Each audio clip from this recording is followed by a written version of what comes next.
तो गाइस कैसे हैं आप सब लोग। द बुक ऑफ एस्पर के एपिसोड 702 के साथ हाजिर हूं। तो लास्ट एपिसोड के एंड पे हमने देखा था कि ड्रैगन जो होता है हमारे ज़ू फैन को बता रहा होता है कि जहां पर हीवनली डीमन हीवनली एम्परर जो है वो एक नई दुनिया क्रिएट करना चाहता है और इसी heavenly emperor eye of the void की मदद से वो ये सब कुछ करना चाहता है। आई ऑफ द वॉइड एक बहुत ही पावरफुल आई है। ये एक बहुत ही पावरफुल टेक्निक के साथ बनाई गई थी और इसकी मदद से यहाँ पर किसी भी दुनिया को कंट्रोल किया जा सकता है, लेकिन इसके लिए उसे यहाँ पर उस खास लेवल पर जाना पड़ेगा, यानी कि उसे एम्परर लेवल सॉवरेन लेवल से ऊपर जाना पड़ेगा और ऊपर ब्रेक थ्रू करने के बाद ही वो यहाँ पर ये सब कुछ कर सकता है और उसके बाद एब्सोल्यूट अथॉरिटी उसके पास आ जाएगी, पूरी दुनिया उसके कंट्रोल में होगी, पूरी दुनिया यहाँ पर उसके सामने अपने घुटने टेक देगी। जब उसने यहाँ पर यह फैसला किया कि वो यहाँ पर इस पूरी दुनिया के ऊपर राज करना चाहता है और इकलौता यहाँ पर गार्ड बनना चाहता है, तो इस आइडिया को हम पांचों सेक्रेट बीस्ट ने तो रद्द किया था, लेकिन इसके साथ साथ उसके नीचे जो 10 सॉवरेन्स थे उन सभी लोगों ने भी यहाँ पर इस बात को रिजेक्ट कर दिया और बाकी के 9 सॉवरेन्स ने उसके ऊपर अटैक करना शुरू कर दिया और सभी लोगों ने हाथ मिला लिया और उसे फाइट करना शुरू कर दी। इस तरह यहाँ पर उनकी आपस में एक फाइट शुरू हुई और आपस में जो फाइट थी वो एक बहुत ही खतरनाक और डेडली फाइट थी कि कई हजार साल तक चली, कई हजारों सालों तक वो लोग आपस में फाइट करते रहे, जिसकी वजह से बहुत सारे कॉन्टिनेंट तबाह हो गए। हालांकि सेलेस्टियल एम्परर बाकी सभी से बहुत ज्यादा स्ट्रॉन्गेस्ट था और उसे पता भी था कि वो यहाँ पर इस फाइट को जीत सकता है, लेकिन इसके बावजूद उसे यहाँ पर थोड़ा बहुत कोई शक था कि वो इस फाइट को नहीं जीत पाएगा। इसी वजह से उसने अपनी एक स्पेशल मार्शल आर्ट्स की टेक्निक जो थी, उस टेक्निक को, कल्टीवेशन टेक्निक को, उसने एक स्टोन के ऊपर लिखा, उसे रेकॉर्ड करके उसे छुपा दिया और उसने उस टेक्निक को छुपा दिया सिर्फ इसलिए कि ताकि बाकी के एम्परर्स जो है उसकी इस टेक्निक को ना ले सके और कभी यहाँ पर उसकी तरह स्ट्रॉन्गर ना बन सके, उसके लेवल तक ना पहुंच सके। और काफी साल गुजरने के बाद हम सेक्रेट बीस्ट को उसकी लोकेशन के बारे में पता चल गया, हमें पता चल गया कि उसने अपनी एंशिएंट आर्ट को किस जगह के ऊपर स्टोन के अंदर सील करके रखा हुआ है और हम लोगों को जब वहां पर जब पता चला तो हमने उसे निकाल लिया और हमें पता चला कि उसकी एक कमजोरी है, celestial I of the void, यही उसकी एक कमजोरी भी थी। जैसे हमें यहाँ पर वो सेलेस्टियल आर्ट मिली जो कि उसने रेकॉर्ड करके यहाँ पर दुनिया में छोड़ी थी, जब वो हमें मिल गई तो इसी के साथ ही उसने हम चारों बीस्ट के ऊपर अटैक करना शुरू कर दिया। उसे पता था कि हम सभी लोग यहाँ पर उस टेक्निक को हासिल करने के बाद उसके लेवल के बराबर पहुंच जाएंगे। इसी वजह से उसने अपनी हीवनली आई ऑफ द वॉइड को यूज करते हुए जेल क्रिएट की। उसने यहाँ पर कुछ ऐसी स्पेशल राम्स क्रिएट की जिसके अंदर हम चारों बीस्ट को ट्रैप कर दिया। हम चारों बीस्ट यहाँ पर रेजिस्ट नहीं कर सकते, तो यही समझ लो कि इस वक्त हम चारों बीस्ट जहां जहां पर है वो हम सभी लोगों के लिए जेल की तरह है। तुम यहाँ पर इस मॉर्टल वर्ल्ड को जिसके अंदर इस वक्त तुम हो, तुम इसे यहाँ पर एक मॉर्टल दुनिया समझते हो कि जहाँ के इंसान जो अपने आप को स्ट्रॉन्गर बनाते हैं, कल्टीवेट करते हैं और उसके बाद मॉर्टल डोमेन में जा सकते हैं, सैक्रेड डोमेन में जा सकते हैं। लेकिन अफसोस कि यहाँ पर से कोई भी सैक्रेड डोमेन में कभी नहीं जा सकता, क्योंकि ये सभी लोग एक जेल के अंदर हैं,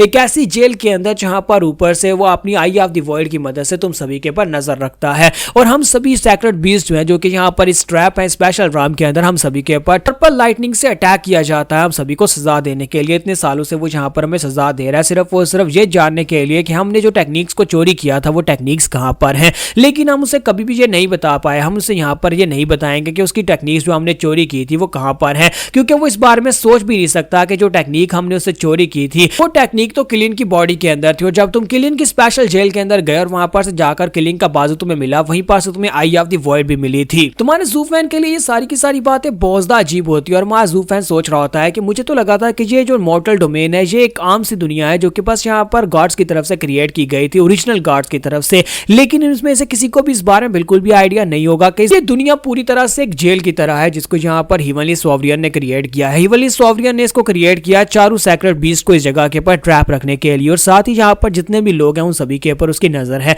वो ऊपर से बैठकर इन सभी को अपनी हीवनली आई से देख रहा है। तुम्हारा ज़ू फैन जब वहां पर इन सारी बातों को सोचकर हैरान हो रहा होता है कि यार वाकई में एक हीवनली एम्परर सॉवरेन जो है ये तो बहुत ही पावरफुल इंसान है जिसके पास आई ऑफ द वॉइड है, जिसकी मदद से वो ये सब कुछ कर रहा है। तो ड्रैगन उसे कहता है कि तुम इन बातों को लेकर ज्यादा हैरान हो रहे हो, मैं तुम्हें कुछ और हैरान करने वाली बातें बताता हूँ। जब उसने हमें यहाँ पर इस दुनिया के अंदर ट्रैप कर दिया तो हम सभी लोगों ने इस मॉर्टल दुनिया का चक्कर लगाया, हमने इस पूरी मॉर्टल दुनिया के ऊपर ढूंढना स्टार्ट किया क्या है हम लोग यहाँ पर कैसे उससे बच सकते हैं, लेकिन हर रोज हमारे पर पर्पल लाइटनिंग गिरती थी ताकि हम लोग यहाँ पर से कहीं पर भी भागकर ना जा सके। लेकिन हम लोग बस यहाँ पर ये जानना चाहते थे कि उस वार का क्या हुआ जहाँ पर 10 हीवनली सॉवरेन्स आपस में फाइट कर रहे थे, वो सभी लोगों की फाइट का बना क्या। तुम्हारा ज़ू फैन उसे कहता है कि उनकी फाइट के बाद वो सभी लोग अचानक से गायब हो गए, इतने सालों तक उनके बारे में किसी ने कोई न्यूज नहीं सुनी, लगता है कि 10 हीवनली एम्परर जो है वो सारे के सारे जा चुके हैं। तो ये बात सुनने के बाद हमारा ड्रैगन हंसना शुरू कर देता है और कहता है कि क्या तुम्हें वाकई में लगता है कि 10 हीवनली एम्परर जा सकते हैं। मैं यहाँ पर 9 हीवनली एम्परर यानी 9 सॉवरेन्स के बारे में तो ये नहीं कह सकता, लेकिन मैं 10वें हीवनली एम्परर यानी कि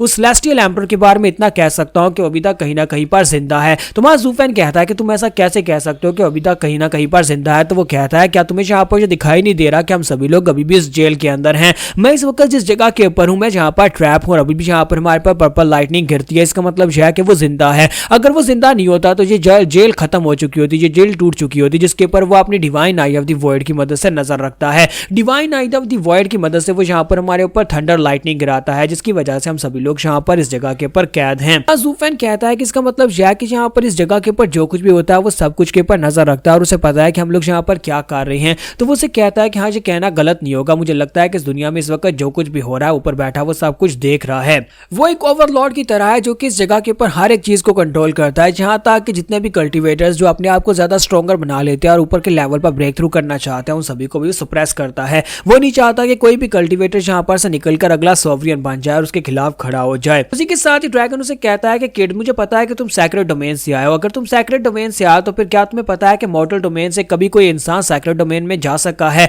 तो ज़ूफेन कहता है कि नहीं, जब तक मैं वहां पर था तब तक तो कोई भी वहां पर सैक्रेड डोमेन में नहीं जा सका। मुझे लगता है कि सैक्रेड डोमेन के मुकाबले में यहाँ की कल्टीवेशन की जो एनर्जी है वो बहुत ज्यादा थीन है, जिसकी वजह से कोई उस पावर लेवल तक नहीं पहुंच सकता, यानी इतनी की पावर को एब्जॉर्ब करके सैक्रेड डोमेन में नहीं जा सकता। तो साथ ही में ज़ूफेन को झटका लगता है और ड्रैगन उसे कहता है हाँ, यही तो बात है कि वो यहाँ पर की पावर को भी कंट्रोल करता है। उसने इस पूरी दुनिया के अंदर की पावर सिर्फ इतनी लिमिट तक दी है कि तुम सभी लोग अपने आप को स्ट्रॉन्ग बना सको, लेकिन इतनी नहीं दी कि तुम सभी लोग यहाँ पर अपने आप को स्ट्रॉन्गर बनाकर मॉर्टल डोमेन में जा सको। इसका मतलब यह है कि हम सभी लोग गिनी पिग्स की तरह जो कि इस जगह के ऊपर पूरी तरह से ट्रैप हो चुके हैं और उनमें से कोई भी यहाँ पर इस जगह से नहीं निकल सकता। जरा सोच कर देखो, अगर यहाँ पर कोई भी ऐसा जीनियस हो जो कि अपने आप को कहे कि वो एक बहुत ही बड़ा जीनियस है और वो यहाँ पर से निकल आता है, यानी कि वो अपने आप को स्ट्रॉन्गर बनाकर सैक्रेड डोमेन में जाने के लिए असेंशन का रास्ता चूज करता है, तो उसी वक्त उसके ऊपर से पर्पल लाइटनिंग गिरेगी। गार्ड की तरफ से पर्पल लाइटनिंग उसके ऊपर गिरती है, जिसके बाद वो वहीं पर मर जाएगा और वो आगे नहीं बढ़ पाएगा और उसका किस्सा वहीं पर खत्म हो जाएगा।